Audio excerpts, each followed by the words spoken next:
જે સિસ્ટમ ઉત્તર ગુજરાત તરફ ગઈકાલ રાત સુધી જતી હતી, હવે ગુજરાતના બરાબર વચ્ચે એમાં મધ્ય ગુજરાત પણ આવી ગયું, સૌરાષ્ટ્ર પણ આવી ગયું અને કચ્છ પણ આવી ગયું અને ઉપર ઉત્તર ગુજરાત પણ આવી ગયું. એટલે લગભગ તમામ વિસ્તારોને આ જે સિસ્ટમ છે એણે ઘેરી લીધું છે. અમદાવાદ, વિરમગામ, ધ્રાંગધ્રા, મોરબી, માળિયા, અહીંયા સુરેન્દ્રનગર ને રાજકોટ, આ તમામ વિસ્તારોમાં ભારેથી અતિ ભારે વરસાદની સંભાવના છે. રાધનપુર, રાપર, થરાદમાં પણ મધ્યમથી ભારે વરસાદ પડી શકે છે. પરિસ્થિતિ જેમ જેમ સમય આગળ વીતતો જાય, શનિવારે સવારે તો જેમ મેં કહ્યું એમ ઘેરાવો એનો વધારે મોટો થઈ રહ્યો છે. છેક કચ્છ આખું આવરી લે છે અને આજે જે રીતે હવામાન વિભાગે કચ્છમાં પણ રેડ એલર્ટ આપ્યું છે, કચ્છના ઘણા બધા વિસ્તારમાં મધ્યમ ભારે અથવા અતિ ભારે વરસાદ થઈ શકે છે. ઘૂંટણથી કમર સુધીના પાણી છે, પણ આગળ 24 થી 48 કલાક પણ અમદાવાદ, ગાંધીનગર માટે ભારેથી અતિ ભારે વરસાદ પડી શકે. વડોદરા માટે પણ લગભગ 24 થી 48 કલાકનું એલર્ટ છે.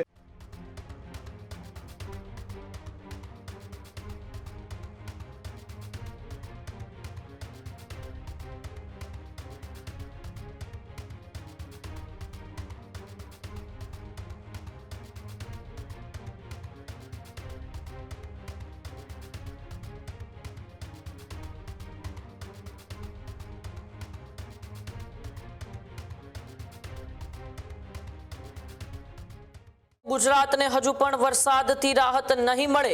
જી હા, આગામી 24 થી 36 કલાક ગુજરાત માટે અતિ ભારે છે. આગામી 36 થી 48 કલાક અવિરત વરસાદની સંભાવના ગુજરાતની અંદર. સમગ્ર ગુજરાતને ઘેરી વળે તેવી મહાકાય વરસાદી સિસ્ટમ છે તે સક્રિય થઈ છે. windy.com પ્રમાણે ગુજરાત પર 48 કલાકે ભારે છે. windy.com પ્રમાણે ગુજરાતની વચ્ચોવચ્ચ એ સિસ્ટમ છે. સુરેન્દ્રનગર પર સતત અવિરત 24 કલાક મેઘરાજા વરસે તેવી પરિસ્થિતિ છે. સૌરાષ્ટ્રના મોટા ભાગના જિલ્લામાં પણ અતિ ભારે વરસાદની સંભાવના છે. શનિવારે સાંજ સુધી ગુજરાતમાં ભારેથી અતિ ભારે વરસાદની આગાહી છે. ઉત્તર ગુજરાત, કચ્છમાં પણ વરસાદની માત્રા વધી શકે છે, ત્યારે દક્ષિણ ગુજરાતમાં પણ મધ્યથી ભારે વરસાદ પડી શકે છે. જે પ્રકારે અમદાવાદ, ગાંધીનગર, વલસાડ, સુરત, નવસારી સહિતના વિસ્તારોમાં વરસાદ છે તે વરસાદમાંથી રાહત હજુ તેમને નહીં મળે. આગામી 24 થી 36 કલાક ગુજરાત માટે હજુ પણ ભારી છે અને સુરેન્દ્રનગરમાં આગામી 24 કલાક ધોધમાર વરસાદ વરસે તેવી પૂરેપૂરી સંભાવના છે, કારણ કે એક મહાકાય સિસ્ટમ ગુજરાતના મધ્યની અંદર સક્રિય છે અને તે મહાકાય સિસ્ટમ સમગ્ર ગુજરાતને ઘેરે તેવી અત્યારે પૂરેપૂરી શક્યતા છે. ત્યારે windy.com પ્રમાણે આગામી 48 કલાક ગુજરાતની અંદર કેવા રહેવાના છે, મારા સહયોગી મુફદ્દલ કપાસીએ windy.com નું જ્યારે એનાલિસિસ કર્યું ત્યારે ચોમાસાને લઈને શું અનુમાન સામે આવ્યું, આવો એનાલિસિસ જ આપણે જોઈએ.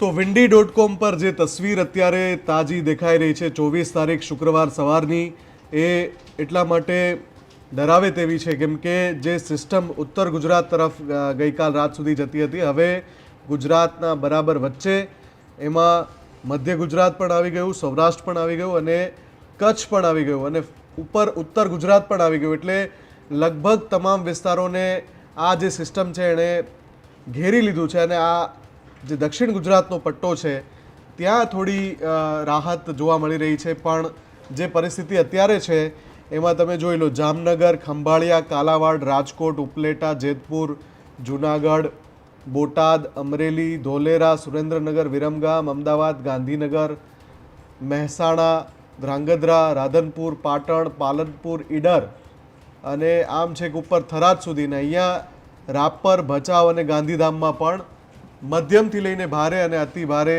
વરસાદ થઈ શકે છે. આપણે આગળ જોઈએ કે હજુ આગળ 24મી સાંજે શું થશે, રાત્રે શું થશે, શનિવારે શું થઈ શકે છે. લાઈવ ડેટા ચેક કરીએ અહીંયા કે જેમ જેમ સમય જાય છે આ સિસ્ટમ ક્યાં મોશન કરી રહી. જો અત્યારે તો એ સુરેન્દ્રનગરની ઉપર જ છે.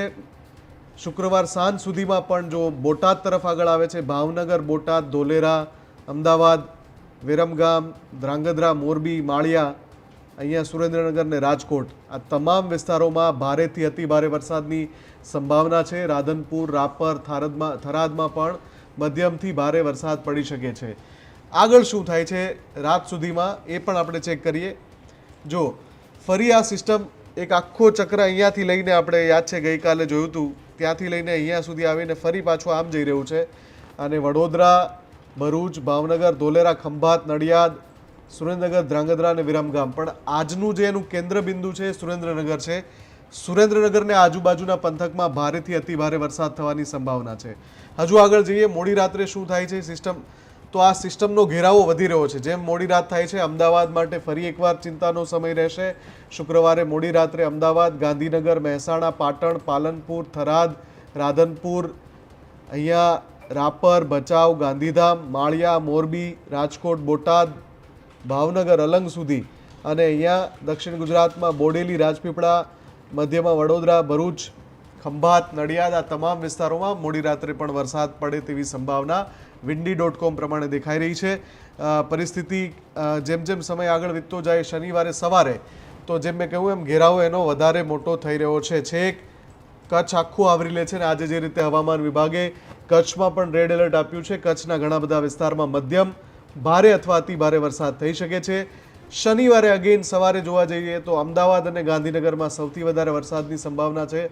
વડોદરા, ભરૂચમાં પણ છે અને એની આસપાસના તાલુકાઓમાં પણ છે. સુરેન્દ્રનગરમાં શનિવારે પણ સવારે વરસાદી માહોલ રહેશે. વિરમગામ, ધ્રાંગધ્રામાં પણ સ્થિતિ એવી જ રહી શકે છે. આગળ જોઈએ શનિવારે જેમ બપોરમાં શું થાય છે, તો ધીમે ધીમે અહીંયા સિસ્ટમ વિખેરાતી જોવા મળી રહી છે. છતાં પણ મધ્ય ગુજરાત, ઉત્તર ગુજરાત, કચ્છ અને ઉત્તર સૌરાષ્ટ્ર આ તમામ વિસ્તારો અને દક્ષિણ ગુજરાત ત્યાં પણ શનિવારે વરસાદ રહી શકે છે વિંડીના અનુમાન પ્રમાણે જોઈએ તો. અને એ પછી જેમ જેમ આપણે શનિવાર રાતના સમયે આગળ જઈએ તો અમદાવાદ, ગાંધીનગર માટે કહી શકાય કે હજુ 48 કલાક ભારે છે. અમદાવાદમાં અત્યારે પણ ઘૂંટણથી કમર સુધીના પાણી છે, પણ આગળ 24 થી 48 કલાક પણ અમદાવાદ, ગાંધીનગર માટે ભારેથી અતિ ભારે વરસાદ પડી શકે. વડોદરા માટે પણ લગભગ 24 થી 48 કલાકનું એલર્ટ છે. અને મધ્ય ગુજરાતના અને ઉત્તર ગુજરાતના ઘણા બધા તાલુકા એવા છે. સૌરાષ્ટ્રના સુરેન્દ્રનગર, ભાવનગર, બોટાદ જિલ્લાના જે તાલુકા છે ત્યાં પણ મધ્યમથી ભારે વરસાદ થવાની સંભાવના windy.com અનુસાર દેખાઈ રહી છે. તો આ 24 થી 48 કલાકનું આગામી અનુમાન છે. આ પ્રમાણે આ સિસ્ટમ વરસી તો લગભગ આખા ગુજરાતને કવર કરી લેશે. ખેડૂત ભાઈઓ છે ખેતરમાં ડ્રોન ઉડાવતા હોય છે ત્યારે આપણે એક પ્રશ્ન સતાવતો હોય છે કે જે આપણે અત્યાર સુધી જીપીએસ ટેકનોલોજી વાળા ડ્રોન વાપર્યા છે, જેથી કરીને મોબાઈલ ટાવર છે અથવા તો હાઈ ટેન્શન લાઈન પસાર થતી હોય, કોઈ વૃક્ષો હોય, ત્યારે જે જીપીએસ ટેકનોલોજી વાળા ડ્રોન છે એમાં ટકરાય અને ટ્રેસ થાય છે. પણ એગ્રીવન લાવ્યું છે GNSS ટેકનોલોજી ડ્રોન, જેથી કરીને એ ડ્રોન છે એ કોઈ જગ્યાએ ટકરાય નહીં, પોતાની રીતે જ ડિસિઝન લે છે અને મૂવ થઈ જાય છે. જેથી કરીને GNSS ટેકનોલોજી ડ્રોન છે એ વાપરવાનો આગ્રહ રાખો. ત્યારે જ ન્યૂઝરૂમ ગુજરાતની યુટ્યુબ ચેનલને સબસ્ક્રાઇબ કરો અને ઇન્સ્ટાગ્રામ અને ફેસબુક પર ફોલો કરો. અપડેટ રહો, સત્યની સાથે રહો.